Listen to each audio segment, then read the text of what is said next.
मैं आपको एक खबर देता हूं और ये जो आपको मैं खबर दे रहा हूं ये बिल्कुल कंफर्म है, मेरी बात हुई है बराह रास्त।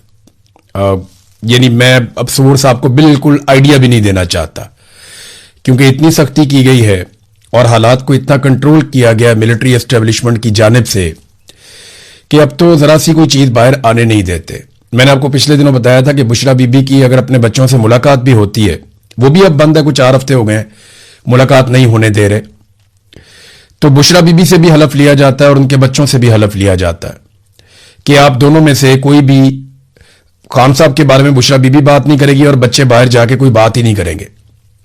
खास तौर पे उनसे कहा गया कि जो बुशरा बीबी की एक बहन है मरियम बट्टू, वो कोई स्टेटमेंट बिल्कुल अपने ट्विटर के ऊपर भी ना दें।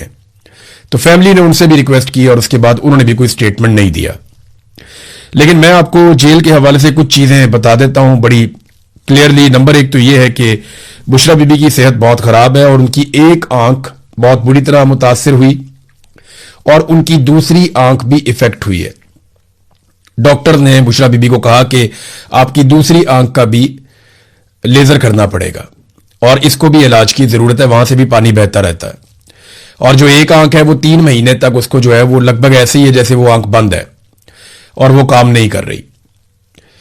बुशरा बीबी वहां पे चिल्लाती रही बार बार और उन्होंने अल्लाह और रसूल के वास्ते दिए वहां मौजूद अमले को और उन्हें बार बार ये कहा कि मेरी आंख खराब हो रही है, मुझे बहुत शदीद तकलीफ है, किसी डॉक्टर को बुला दें। लेकिन अमले ने बिल्कुल कोऑपरेट नहीं किया, बल्कि वहां जो अमला मौजूद है उनमें एक जो अमले की इंचार्ज है खातून, मरियम उसका नाम है। मैं आपको कंफर्म कर देता हूं, खातून का नाम है मरियम। ये जो वहां पे अमला बुशरा बीबी वाले ब्लॉक को देखता है या वहां पे वो मौजूद रहता है सिक्योरिटी पे, क्योंकि वहां खवातीन की जेल में खवातीन का अमला होता है, तो वो मरियम नामी खातून ऑफिसर है वहां पे, उसने बहुत नाक में दम किया हुआ है और वो बहुत बदतमीजी करती है बुशरा बीबी के साथ।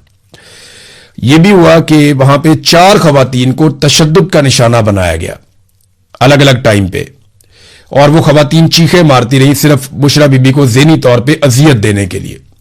यानी खवातीन को कहीं और से लाकर यहां करीब पहुंचाकर तो तशद्दुद का निशाना बनाया गया ताकि वो टॉर्चर की आवाजें और वो जो चीखे हैं वो बुशरा बीबी सुने। तो इस तरीके से ये इंसान को तोड़ने की कोशिश करते हैं। तो अल्लाह के वास्ते दिए, उन्होंने रसूल के वास्ते दिए कि मेरी आंख बड़ी शदीद दर्द हो रही है, कोई डॉक्टर बुला दो। बिलाखिर काफी दिनों के बाद डॉक्टर बुलाया गया। डॉक्टर ने जैसे ही बुशरा बीबी की आंख देखी वो डर गया, उसने कहा जी फौरन इनको अस्पताल लेकर चले, इनकी सर्जरी करनी पड़ेगी अभी, वरना इनकी आंख जाया हो जाएगी।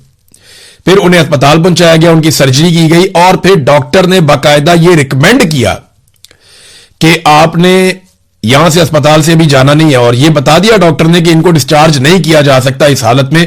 लेकिन फिर वहां पे कुछ लोग आ गए और उन्होंने कहा नहीं जी इनको तो जेल पहुंचाना है। फिर बुशरा बीबी को वापस जेल पहुंचा दिया गया। आखिरी जो इमरान खान साहब का पैगाम है, क्योंकि देखें इमरान खान साहब अभी पहुंचे थे और उनको निकाला गया था जेल से बाहर। एक तो उन्हें निकाला गया पिम्स अस्पताल लाने के लिए और एक मुबैना तौर पर उससे पहले भी निकाला गया। ये जो कहानियां करवाई जा रही है ना कौम को कि इमरान खान साहब को डील कर रहे हैं, किसी से मुलाकात कर रहे हैं, को मुलाकात हो गई है, इसके बारे में अभी कोई भी हतमी तौर पे आप कुछ भी नहीं कह सकते, क्योंकि किसी के पास कोई सबूत ही नहीं है और इमरान खान साहब को तो किसी से मिलने ही नहीं दिया जा रहा।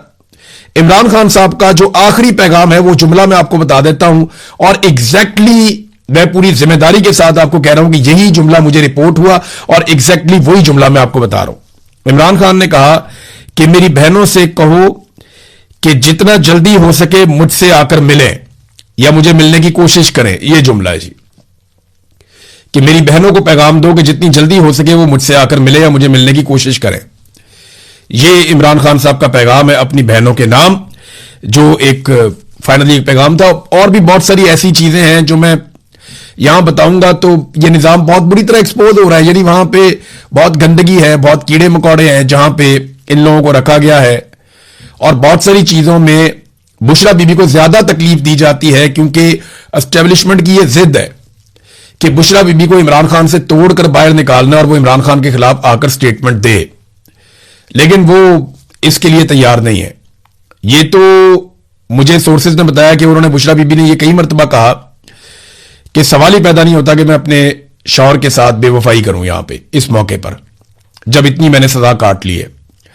और इमरान खान साहब के बारे में कैटेगोरिकली मेरे सोर्स ने मुझे यह बताया कि इमरान खान तो इनको छोड़ने वाला नहीं है ऐसे।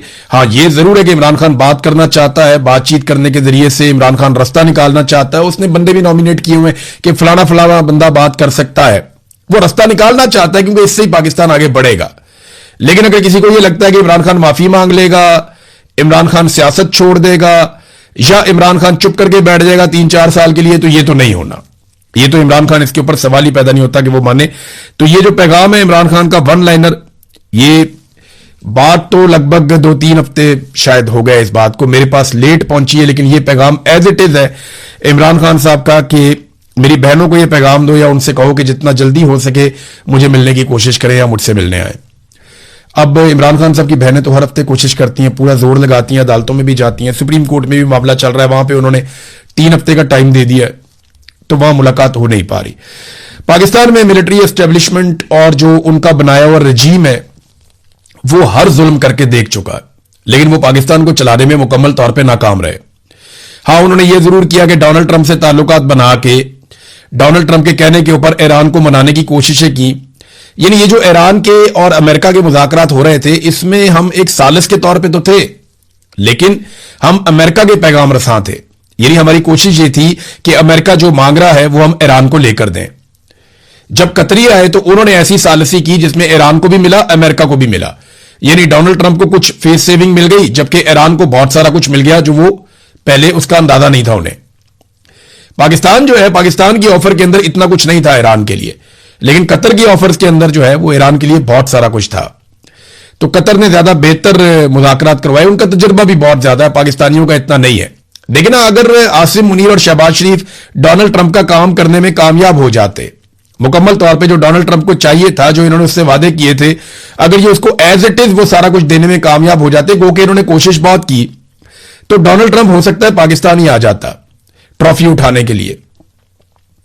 क्योंकि ट्रंप ने तो इनको कहा था मुझे यूरेनियम चाहिए, ट्रंप ने तो कहा था कि आप नए हुर्मुज़ को अनकंडीशनली वो खोल दें और मैं सिर्फ जंगबंदी करूंगा। शुरू तो यहां से हुआ था मामला, जो पाकिस्तान ने किया था कि जनाब जंगबंदी कर दें सिर्फ।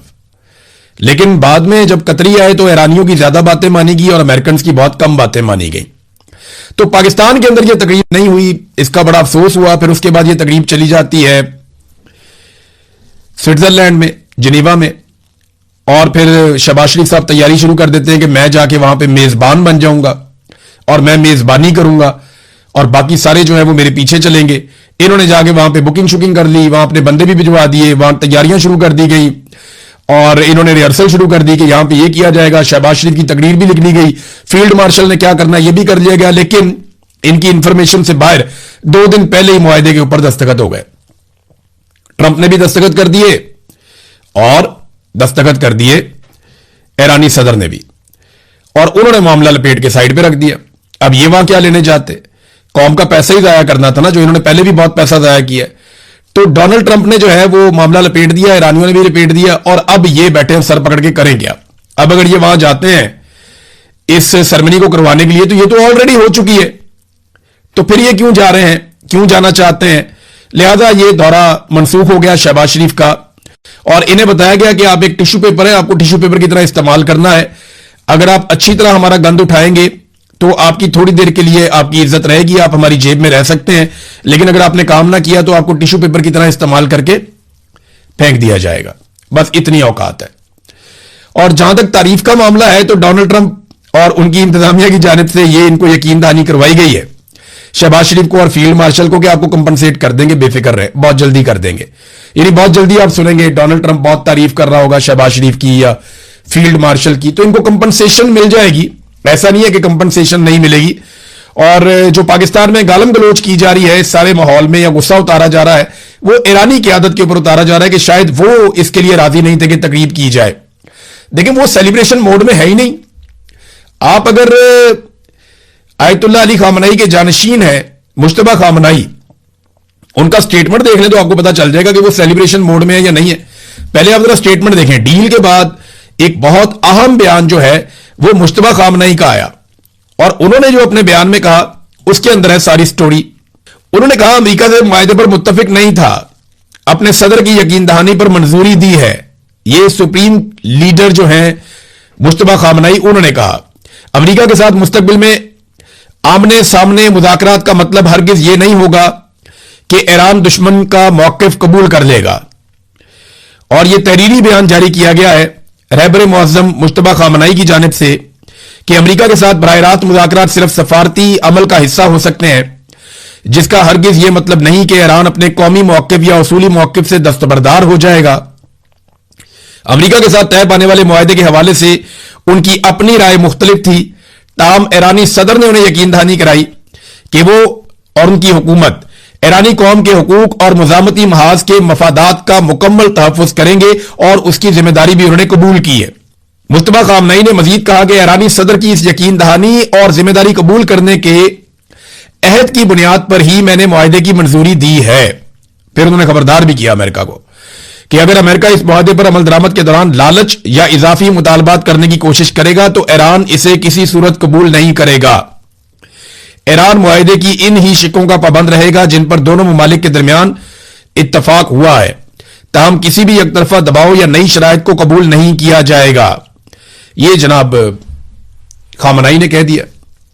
तो देखें, उनका तो मूड इस तरह का था, उनके सदर का आपने चेहरा देख लिया जब उन्होंने दस्तखत किए, वो बहुत संजीदगी में थे। हम सेलिब्रेशन मोड में चले गए थे, हमारे तो भंगड़े डाले जा रहे थे, डांस किया जा रहा था, यहां नाच गाना चल रहा था, घुंघरू तोड़ दिए थे नाच नाच के यहां पे टाउटों ने कि जनाब हमने पता नहीं क्या हासिल कर लिया है। वो जिनकी जंगबंदी हुई है, जिनके हजारों लोग शहीद हुए हैं, जिन्होंने इतनी खौफनाक जंग लड़ी है, उनके चेहरों के ऊपर बहुत संजीदगी है और मुश्तबा खामनई इसके लिए तैयार भी नहीं थे। ईरानी सदर ने इसके ऊपर अपना रद्द-ए-अमल दिया।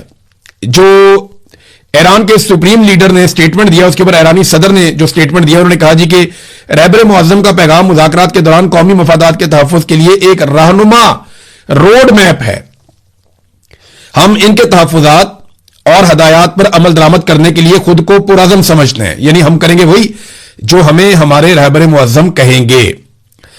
फिर उन्होंने ये कहा कि हमने ये मिलकर फैसला किया था और हमने ये फैसला ईरानी कौम के मफाद के अंदर किया है और मुज़ामती महाज जितने भी हैं हमारे, उसकी जिम्मेदारी लेते हैं, उनका तहफ़्फ़ुज़ करेंगे।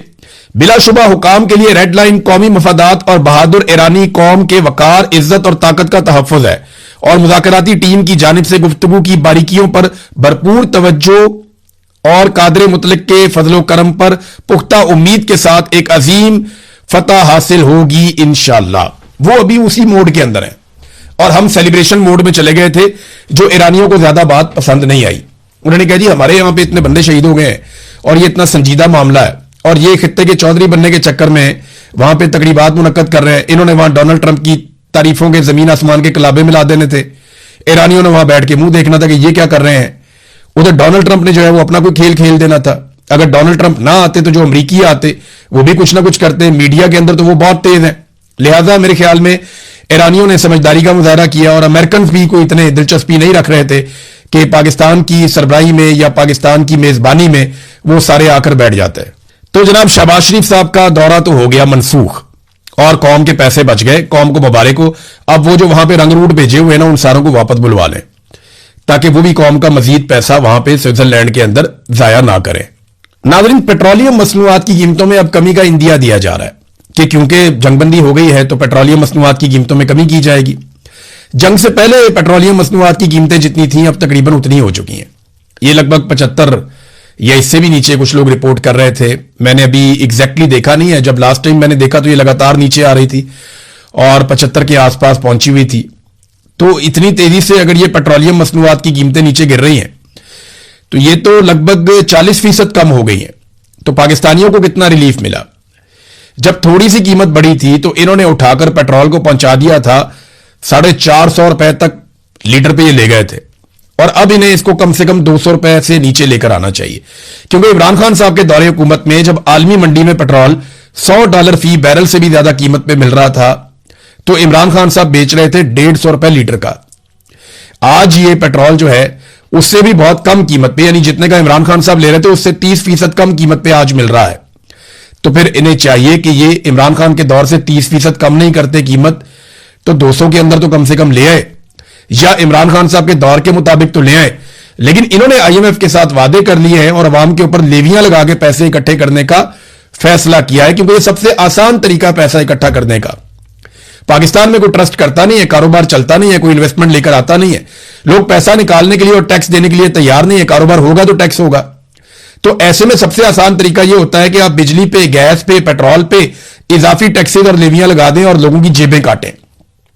यही इस वक्त ये हुक्मरान कर रहे हैं, इनके पास इसके अलावा और रास्ता कोई नहीं है। बहरहाल देखते हैं, सुनने में आ रहा है कि 50-55 रुपए कम करेंगे। वैसे इन्हें जो कम करना चाहिए, कम से कम भी 170-180 रुपए इनको पेट्रोल की कीमत कम से कम फौरी तौर पे कम करनी चाहिए। नाज़रीन, अनवारुल हक काकड़ ने एक स्टेटमेंट दिया। मैं अनवारुल हक काकड़ साहब को एक लालची आदमी समझता था, मैं उन्हें एक मफाद परस्त इंसान समझता था, क्योंकि जब वो हमारे साथ बैठते थे इस्लामाबाद में चाय के ढाबों पे, तो वो बलोचों के और पश्तूनों के हुकूक की बात करते थे। उस वक्त वो बात करते थे इंसानियत की, बलोचों और पश्तूनों पे होने वाले जुल्म की बात करते थे। लेकिन वही अनवारुल हक काकड़, जैसे ही उसको वजारत उज़्मा ऑफर की गई, निगरान वजीर आज़म बनाया गया, तो उसने अपना असल रंग दिखाया और वो एक मफाद परस्त साबित हुआ। अब काकड़ का स्टेटमेंट आप देखें, काकड़ ने कहा कि अगर समीदीन बलोच या कोई और एक्टिविस्ट ये समझते हैं कि उनके किसी प्यारे को किसी ने मिसिंग किया हुआ है या जबरी तौर पे लापता किया हुआ है, तो अदालत में जाएं, उनके खिलाफ FIR करवाएं, नाम दें कि मेजर मोहम्मद अली ने यह किया है और उन्हें फांसी लगा दें, क्योंकि हमारा मानना है कि हमारे किसी इदारे ने ऐसा कोई काम नहीं किया। शर्म आनी चाहिए आपको काकड़ साहब, और शर्म से डूब मरना चाहिए आपके अंदर अगर थोड़ी सी भी गैरत हो तो। कितने बेशुमार लोग जबरी तौर पे लापता किए गए। मैं खुद जबरी तौर पे लापता हुआ, मुझे आसिफ मुनीर साहब के रजीम में ISI ने जबरी तौर पे लापता किया, और उस वक्त भी मैं लापता था जब आप पाकिस्तान के वजीर आजम बनाए गए थे निगरान। मेरे घर वालों ने FIR करवाई थी, क्या बना उस FIR का? कुछ भी नहीं किया गया। मैं अदालत को आवाजें देता रहा कि मुझे बुलाकर सुनो, जज मेरा मजाक उड़ाते रहे, मुझे बुलाकर काजी फाइज ईसा ने, जो पाकिस्तान का सबसे बड़ा जज है, उसने भी मुझे सुनना गवारा नहीं किया। मैं एक दिन चल के पुलिस स्टेशन गया, पुलिस स्टेशन वाले पुलिस स्टेशन से बाहर चले गए। मैंने कहा मुझे ऐसे ने अगवा किया, कार्रवाई करोगे? वो पुलिस स्टेशन छोड़ के चले गए। उन्होंने कहा जी हम यहां बैठते ही नहीं, आप बैठे। ये हालात है आपकी पुलिस के। मैं जाऊंगा जाके पुलिस को कहूंगा FIR दर्ज करो ISI के खिलाफ, मुझे उन्होंने अगवा किया है। कौन सा पुलिस वाला FIR देगा? काकड़ साहब, शर्म आनी चाहिए आपको, डूब के मर जाना चाहिए आपको शर्म से। आप मजाक उड़ाते हैं लोगों का। आपको जबरी तौर पे 10 दिन गुमशुदा किया जाए ना, आपकी चांगड़ें निकल जाएं। आपके बच्चों को जबरी तौर पे लापता करके टॉर्चर किया जाए तो आपको पता चलेगा जबरी गुमशुदगी होती क्या है। दहशतगर्दी के नाम के ऊपर आपने सिविलियंस को उठा लिया, आम लोगों को उठा लिया आपने। जिसको आपने उठाना है आप अदालत में पेश करें। यह क्या तरीका वारदात है? शायरों को जबरी तौर पे लापता कर दिया, सहाफियों को जबरी तौर पे लापता कर दिया, पॉलिटिकल एक्टिविस्ट हैं उनको जबरी तौर पे लापता कर दिया, जो नॉर्मल एक्टिविस्ट हैं उनको जबरी तौर पे लापता कर दिया। कितने लोगों के साथ आपने यह किया? अजहर मशवानी के भाइयों को आपने जबरी तौर पे लापता किया। अजहर मशवानी ने आके हाई कोर्ट के अंदर स्टेटमेंट दिया हुआ है कि मुझे किस तरह अगवा किया और एजेंसियों ने क्या क्या मेरे से सवालात किए, उसके ऊपर क्या हुआ। ऐसे सजा हो जाती है किसी मेजर को, ऐसे पकड़ा जाता है। मैं लेता हूं नाम, आप करवाएं कार्रवाई। ब्रिगेडियर फाइक है, उसने मेरे ऊपर टॉर्चर किया था, करवाएगा कार्रवाई इसके ऊपर। कौन करेगा कार्रवाई पाकिस्तान में? ब्रिगेडियर राशिद था जिसने मुझे अगवा करवाया था। वहां पे और बेशुमार, मुझे सारे नाम बताता हूं मैं आपको, मेरे पास कम से कम 10 नाम है जिन लोगों ने मुझे टॉर्चर किया और मुझे इंटेरोगेट किया। जर्नलिस्ट हूं, मैंने हर नाम लिख के रखा हुआ है, हर नाम लिख कर रखा हुआ है, वीडियोस बना के छोड़ी हुई है। ऐसे थोड़ी होगा। शर्म से डूब के मर जाना चाहिए आपको कि बकवास करने से बेहतर था कि आप खामोश ही रहते। अफसोस हुआ मुझे उन दिनों के ऊपर जब आपके साथ बैठ के चाय का एक कप भी पिया था, बहुत अफसोस हुआ। और ये कह रहे हैं जनाब के मेजर को फांसी होती है, तो 1996 में एक मेजर को फांसी हुई थी आखिरी मर्तबा। हाजिर सर्विस जो मेजर था ना, उसको 1996 में एक फांसी हुई थी। उसने 9 लोगों को इंडियन एजेंट बनाकर मार दिया था। 9 पाकिस्तानियों को उसने मार दिया इंडियन एजेंट बना के। 4 साल मुकदमा चलता रहा। उसको फांसी लगवाने के लिए बेगुनाह मकतूलीन की 2 खवातीन ने अपने आप को आग लगाई थी। आप इंसाफ की बात करते हैं इस मुल्क में? 4 साल मुकदमा चल रहा था, इंसाफ ही नहीं होता, उस मेजर को भी छुड़वाने लगे थे। 2 औरतों ने अपने आप को आग लगाई, आलमी खबर बन गई, फिर जाके उसको सजा हुई थी। 11 लोग मर गए, तब जाके कातिल मेजर फांसी चढ़ा था 1996 में। अगर आपको मैं याद दिलाऊं तो आप इंसाफ की बात करते हैं, औरतों को अपने जिस्मों को आग लगानी पड़ गई थी। यह निजाम इंसाफ नहीं देगा। इस निजाम से पाकिस्तानी एक दिन इंसाफ लेंगे। और काकड़ साहब याद रखिएगा, जब बलोचों और पश्तूनों को आपकी जरूरत थी, आप उनके साथ खड़े नहीं हुए। वो आपको अपना साथी नहीं समझेंगे। और बहुत सारे और लोग हैं आपकी तरह के मफाद परस्त जो खड़े नहीं हुए जब खड़े होने का वक्त था, जब जुल्म के खिलाफ बात करने का वक्त था, उनकी जुबानें बंद हो गई थी। नाज़रीन, एक और मैं खबर आपको देता हूं। मैंने पिछले वीलॉग में आपको कहा कि बिलावल ने स्टेटमेंट दिया कि ये मखसूस नशिस्तें बना दी जाएं, मुहाजिरीन वाली सीटें, एक अच्छा आइडिया था, लेकिन पाकिस्तान के मीडिया पे से इसको मिटाया जा रहा है। यानी ये इंस्ट्रक्शन दी गई कि बिलावल का ये वाला बयान जो है ये मीडिया के ऊपर से हटा दिया जाए। अब जियो न्यूज की मैं खबर पढ़ रहा था, उसमें बिलावल के बयान बाकी सारे हिस्से थे, ये वाला हिस्सा था ही नहीं उसमें। देखिए कैसी कार्रवाई डालता है निजाम, क्योंकि इन्हें कोई ऐसा हल कबूल नहीं है जिसमें इनके हाथ से ताकत निकल जाए या कंट्रोल इनके हाथ से निकल जाए। ये हमेशा कंट्रोल अपने हाथ में रखना चाहते हैं। नाज़रीन, बाकी खबरें अगले वीलॉग में। अब तक के लिए इतने, अपना ख्याल रखिएगा, अपने चैनल का भी। अल्लाह हाफिज़।